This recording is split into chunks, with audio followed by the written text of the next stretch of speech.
I will follow you up with, they always say history repeats itself, or if it doesn't, it sure rhymes. And this whole thing about the reason why we need to be well read and we need to study is because, and I'm going to tie it right back into Juneteenth, like you said, in 1863, when emancipation happened, we immediately had Reconstruction. And at that time, you had tons of Black people entering Congress. There was several Black centers of excellence, just not one Black Wall Street, but they were propping up everywhere. And that's why Juneteenth was kind of so important, because Texas is years later. And by the time Juneteenth happens to Texas, then we slowly see Reconstruction, the teeth pull back and Jim Crow comes in. And so that's where we get the point of Juneteenth is it's so important because of that. When we talk about food and the power to unite, food seems to be that one thing that is our fellowship or our communion. What do you want people to take away from the documentary? What do you want them to take away, to learn, to look forward to for season 2? Okay. I kind of teased it a little bit earlier, but I really want Black people to feel like this is our show. I want us to talk about it like it's our show.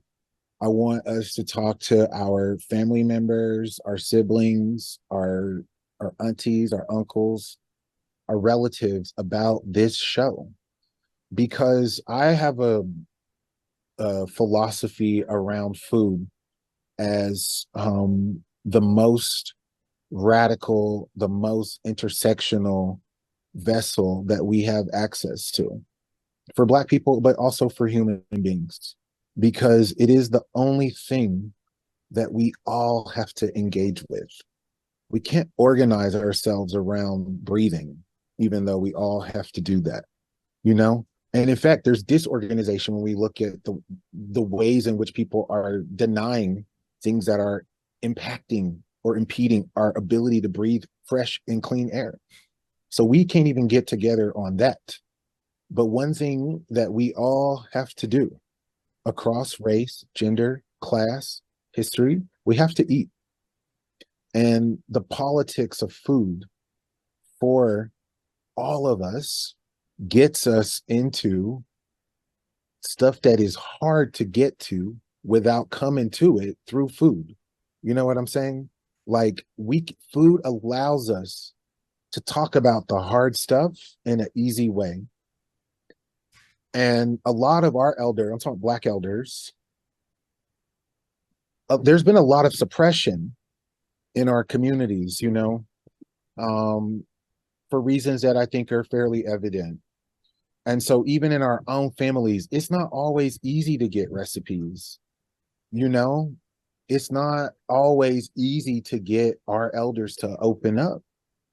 And we're a people of who are oratorical, our lineage passes through the word, through the narrative story.